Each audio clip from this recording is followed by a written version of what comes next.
Somewhere out there, there is a team of people in Stuttgart that sit around a perfectly engineered table and work out who wants which version of the Porsche 911. Is it a base model Carrera? Maybe an S? Rear-wheel drive? All-wheel drive? Manual or PDK? Targa, Cabriolet, GT3? Turbo? GT3 RS? Or hell, why not take out a life insurance policy and go all out on the upcoming GT2 RS? Oh, and then there is the options list, which makes the national budget seem like a children's book in comparison.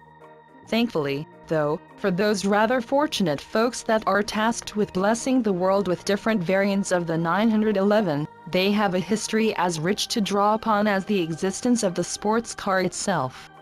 With more than 30 different variants of the 911 on sale today, the addition of the recently launched Porsche 911 GTS may seem as a non-event, considering the amount of choice already available.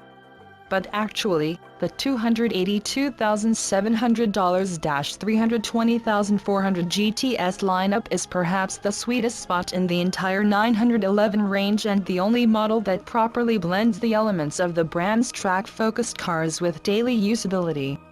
From the outside, it's somewhere between a Carrera S and a GT3. It has the wheels of the track weapon and the wider stance of the Carrera 4 across the range. It looks a bit more menacing with a 40mm lower ride height, 30mm on Targa and Cabriolet compared with the regular Carrera, and all the blacked out bits, not to mention the GTS badging, suggests to anyone that knows their 911s, that this isn't some run-of-the-mill variant on the inside. There really isn't all that much to set this apart. You get the super tight and very supportive sports seats if you're an American migrant or a car journalist. The comfort seats are also a no-cost option, and there are the subtle changes here and there plus the GTS badging, but the 911 interior is almost uniform across the range in how it feels and how it looks, and that's best described as Germanic bland.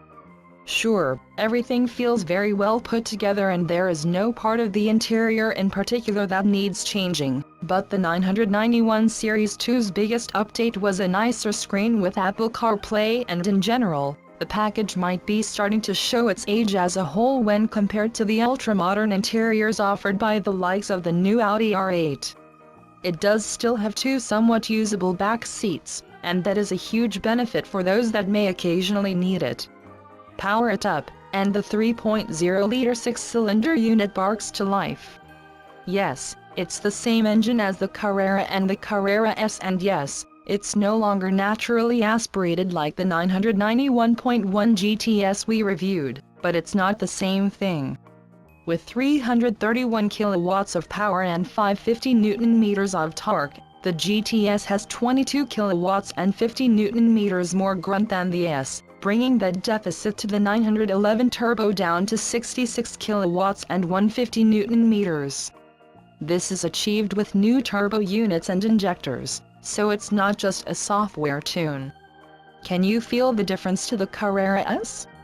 It's hard to say without driving them back to back, but it's 0.2 of a second faster from 0-100 km/h than the equivalent Carrera second model, 3.6 seconds in all-wheel drive form, 3.7 for rear-wheel drive.